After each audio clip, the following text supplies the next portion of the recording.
Saints in Training, and if you're here for the very first time, congratulations. You just entered the training camp. Today we're going to do part 2 of the Mary and Martha story. So today we're going to be in John chapter 11, verses 17 through 45. Now, I know I'm missing a great big deal, like 1 through 16 on the Lazarus story. But here's the thing. My focus right now is on Mary and Martha and their behavior and the truth of that.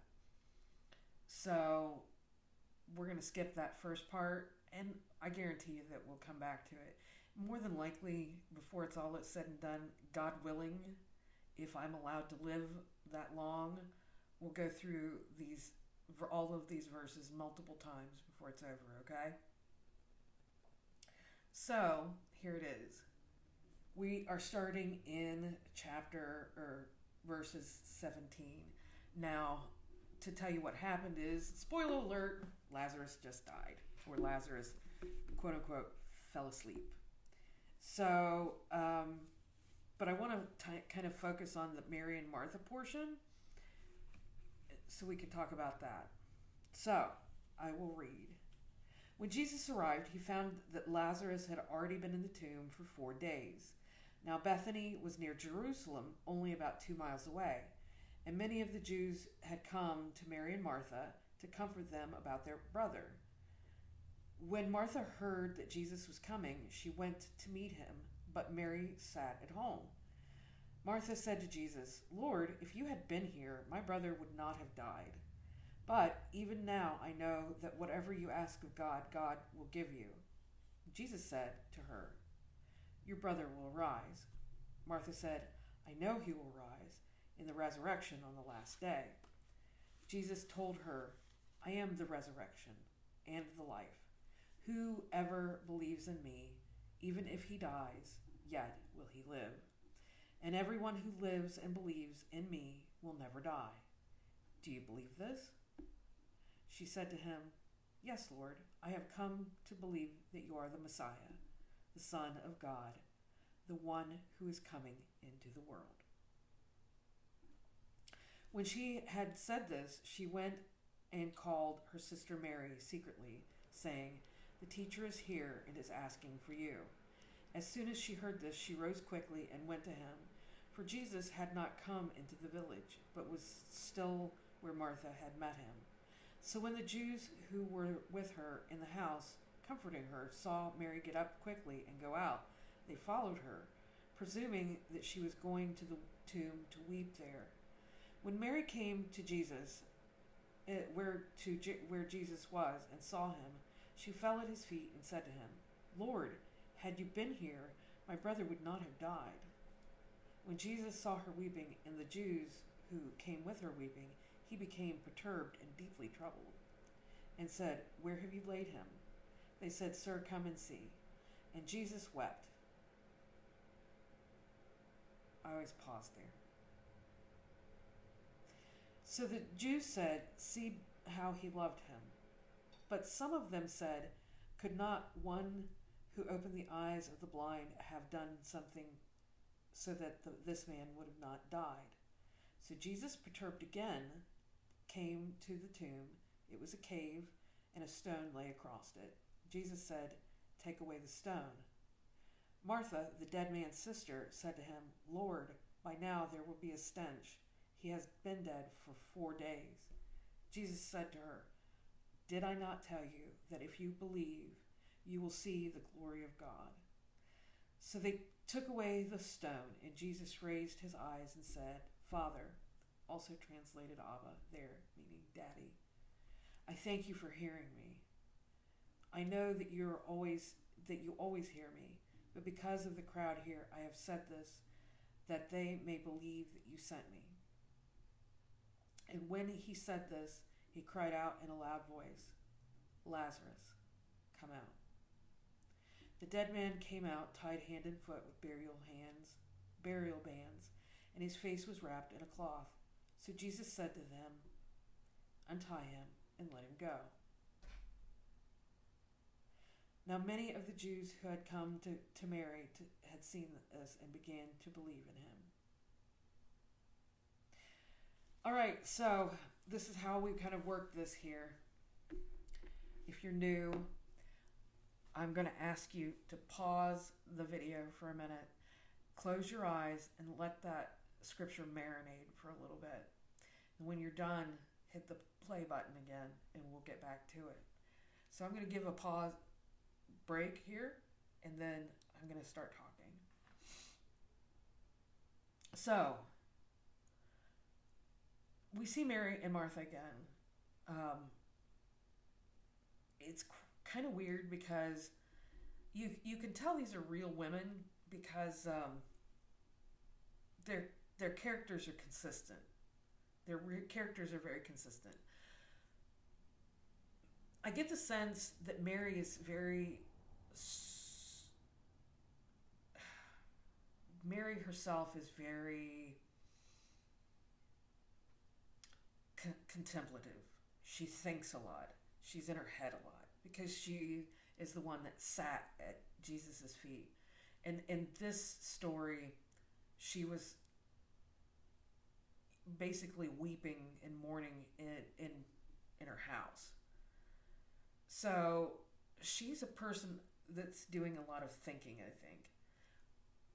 Martha, on the other hand, is consistent in her character too, because before she was up and around taking care of everything, right?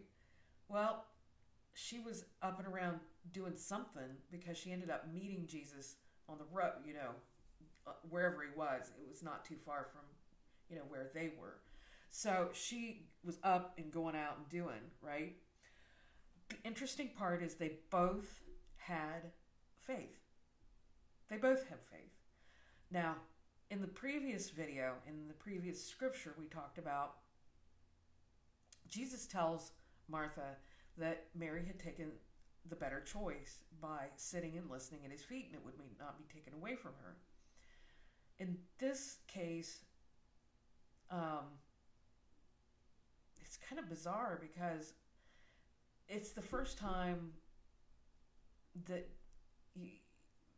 Martha says, "I have come to believe that you are the Messiah," right?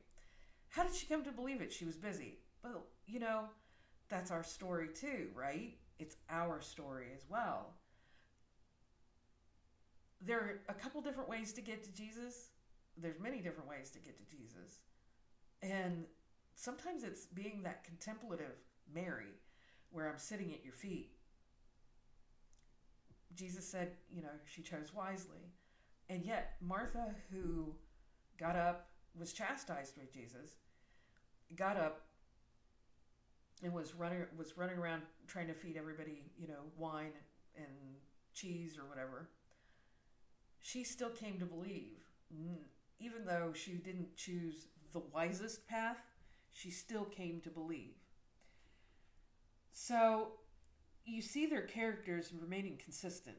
Mary is not at home crying. She's out doing stuff, including the fact that she went out and met Jesus on the road. Okay? And she supports her sister by telling her sister secretly that Jesus is here, so that she could get up and come out and see her master. That's pretty big too. I think that shows some growth for Mary, or for Martha especially, because before Martha was like, "Why don't you get off your lazy butt and come help me? Jesus, make her come help me." And now it seems like Martha has kind of accepted that Mary's the way Mary is, whatever Mary's doing. And she's at home, she's crying for her brother.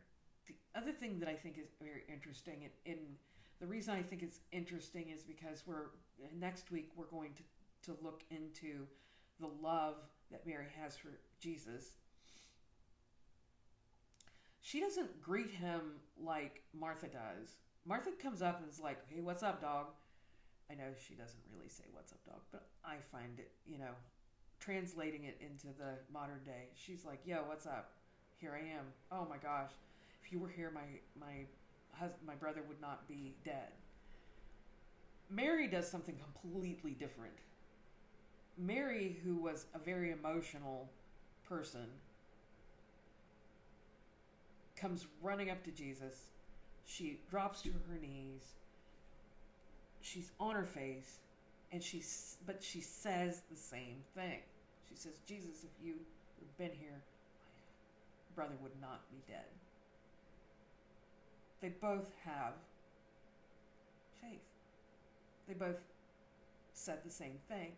And they got there potentially by two different ways. Martha was a busy person, up and active and going around. We've got Mary, who seems to me a little bit more contemplative. She wants to sit and listen to the teacher. She definitely worships him. And maybe that's why she was sitting at his feet. She fell at his feet this time, and his feet have a thing. There's next week we're going to talk about that again.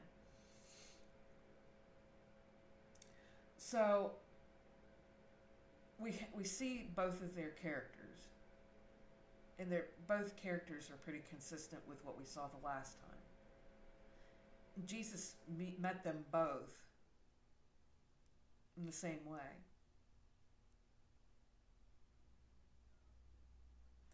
So, Mary bore witness. Here's the other thing that I found fascinating. Mary bore witness to Jesus. She fell to her feet, or fell to her knees.